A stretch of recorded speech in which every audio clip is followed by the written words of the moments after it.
Welcome to my YouTube channel dream achiever. प्यारे छात्रों, dream achiever YouTube channel के माध्यम से आज आप लोगों को पुनः एक नया विषय जो कि गणित प्रतियोगी परीक्षाओं में जिसका एक अहम रोल है वो आपको पढ़ने का अवसर यहाँ पे प्राप्त होता हुआ। और सर्वप्रथम हम जो एक साधारण सा टॉपिक है आयु संबंधी प्रश्न, हम उसके बारे में कुछ चर्चाएं करेंगे और कुछ जानकारियां भी आपको उस देंगे।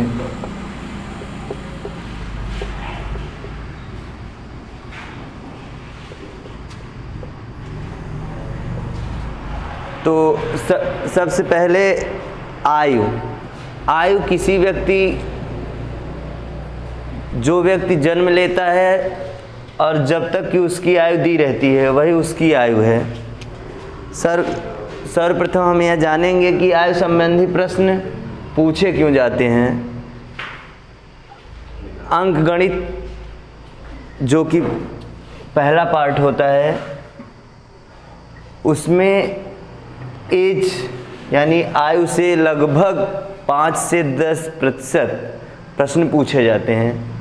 इन 5 से 10% प्रश्नों में आयु के जो प्रश्न होते हैं वो कई तरह के प्रश्न पूछे जाते हैं। कभी साधारण पूछ लिए जाते हैं, कभी अंतर के पूछ लिए जाते हैं, कभी योग के प्रश्न पूछ लिए जाते हैं और कभी गुणा के प्रश्न पूछ लिए जाते हैं। तो इन सब प्रश्नों को सॉल्व करने के लिए बहुत साधारण सी ट्रिक है, साधारण से एक ज्ञान है जो आप लोगों को हम भाग 2 यानी पार्ट 2 में बताएंगे कि कैसे इन प्रश्नों को हम मौखिक रूप से या उंगलियों पर या 10 सेकंड 15 सेकंड में कैसे सॉल्व कर सकते हैं।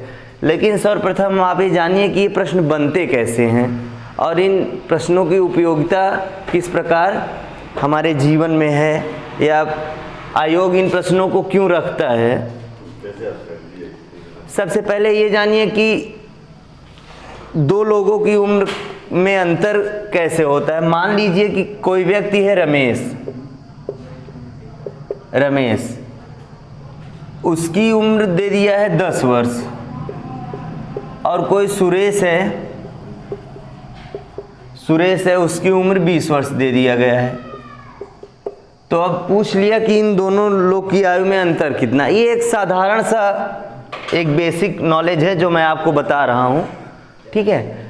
तो रमेश तो आप इसको नॉर्मली घटा सकते हैं और ये कह सकते हैं कि हाँ ये इससे 10 वर्ष छोटा है या ये इससे 10 वर्ष बड़ा है। ये एक साधारण सा हो गया। या अभी पूछ लिया कि सुरेश की आयु जो है वो 10 वर्ष है और रमेश की आयु जो है वो 2 वर्ष है। अब ये नॉर्मली आपसे पूछ सकता है कि सुरेश रमेश से कितना गुना बड़ा है, तो आप गुना के लिए आप इसको डिवाइड कर सकते हैं। अब ये पूछ लिया कि ये कितने वर्ष बड़ा है, तो आप ये कह सकते हैं कि ये आप घटा सकते हैं कि भाई ये 8 वर्ष बड़ा है। अब ये सब बहुत साधारण से प्रश्न हैं जो कि कभी कभी छोटी छोटी परीक्षाओं जैसे यूपीपी वगैरह की छोटी परीक्षाएं हो इनमें प्रश्न पूछे जाते हैं। लेकिन ये प्रश्न बनते कैसे हैं सबसे पहले हम ये जानेंगे। मान लीजिए कि कोई प्रश्न दे दिया कि रमेश की आयु दिनेश की आयु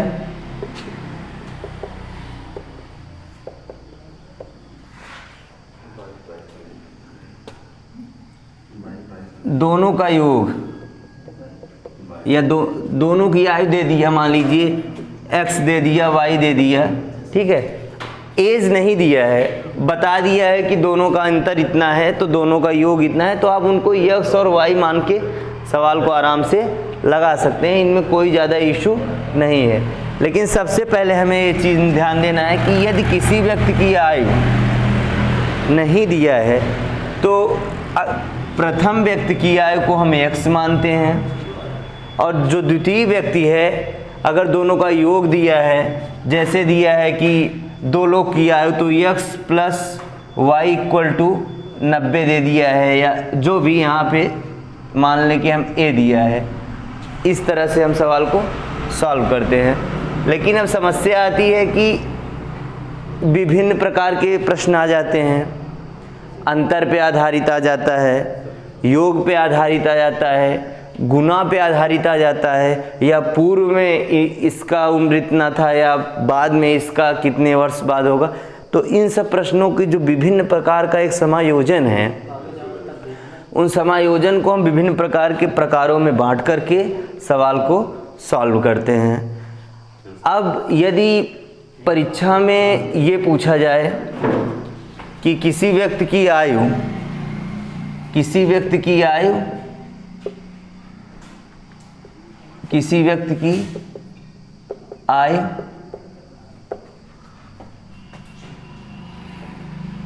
x है, तो 6 वर्ष बाद उसकी आयु कितनी होगी।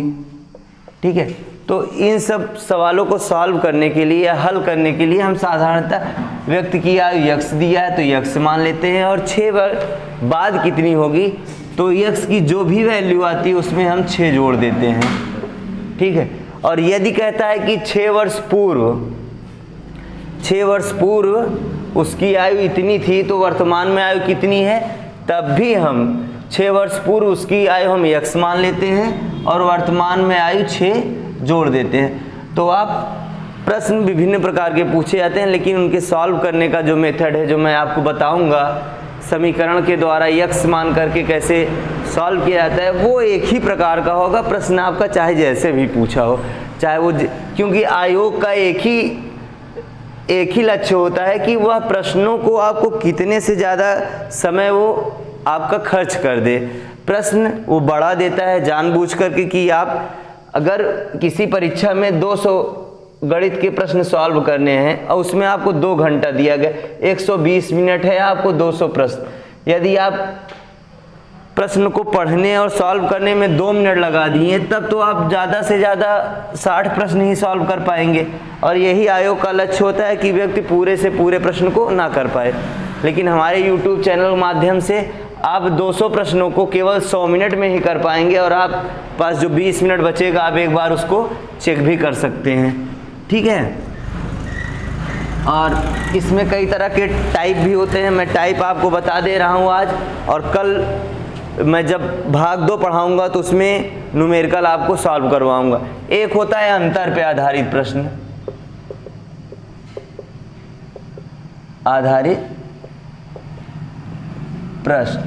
एक होता है योग पे आधारित प्रश्न,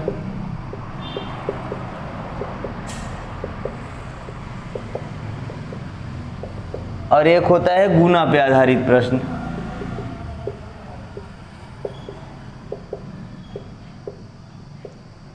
और एक होता है अनुपात पे आधारित प्रश्न।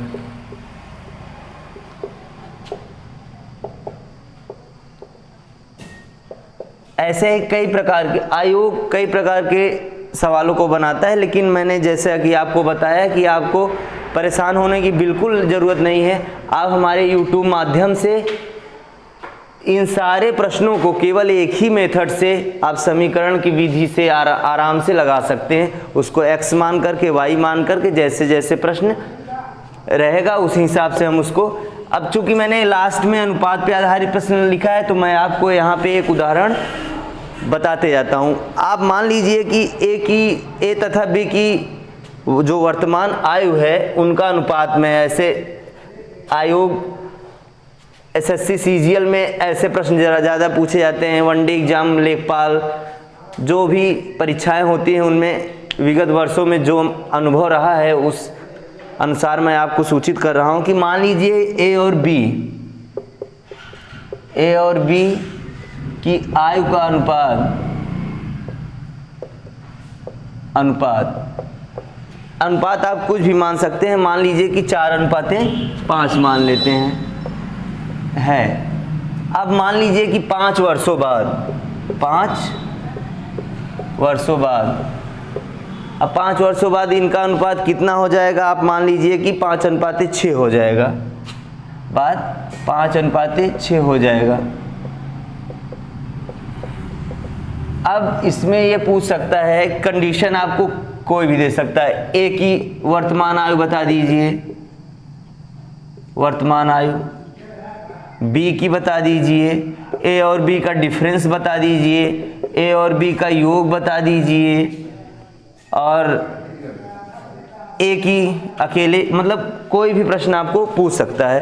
तो सॉल्व करने के बाद आप इन चारों का उत्तर आप आसानी से दे सकते हैं। अब चूंकि ए और बी का अनुपात यहाँ 4:5 दिया है, तो हम ए का 4 मान लेते हैं और बी का 5, तो ए का हो जाएगा 4x हो जाएगा और बी का हो जाएगा 5x। अब कह रहा है कि 5 वर्षों बाद, तो दोनों में 5 वर्ष बाद जोड़ दिया जाए, ठीक है। 5 वर्षों बाद कितना हो जाएगा, कह रहा है 5:6 यानी 5/6। ये एक ही स्टेप में, कितनी भी बड़ी सवाल हो, कितना भी बड़ा प्रश्न हो, आपको केवल एक स्टेप करना है, यानी 10 से 15 सेकंड में आपको सवाल सॉल्व करना है। आप इसका तिर्यक गुणा कर दीजिए, ये हो जाएगा 6 चौक 24x प्लस 6 5 30, और ये हो जाएगा 25x प्लस 25। अब आप इसको नॉर्मली सॉल्व कर सकते हैं। आप पक्षांतर कर लेंगे तो x की वैल्यू आएगी 5, ठीक है। अब आप इसमें किसी भी एक व्यक्ति की आयु ज्ञात कर सकते हैं। ए की अगर वर्तमान आयु याद करनी है तो ए की हमने 4x माना है, तो ये हो जाएगा 4 5 20 वर्ष, ठीक है। अब बी की अगर ज्ञात करनी है तो इसकी हमने 5x माना है, तो ये हो जाएगा 25 वर्ष। दोनों का डिफरेंस अगर देखना है तो 25 माइनस 20, ये भी 5 वर्ष हो जाएगा।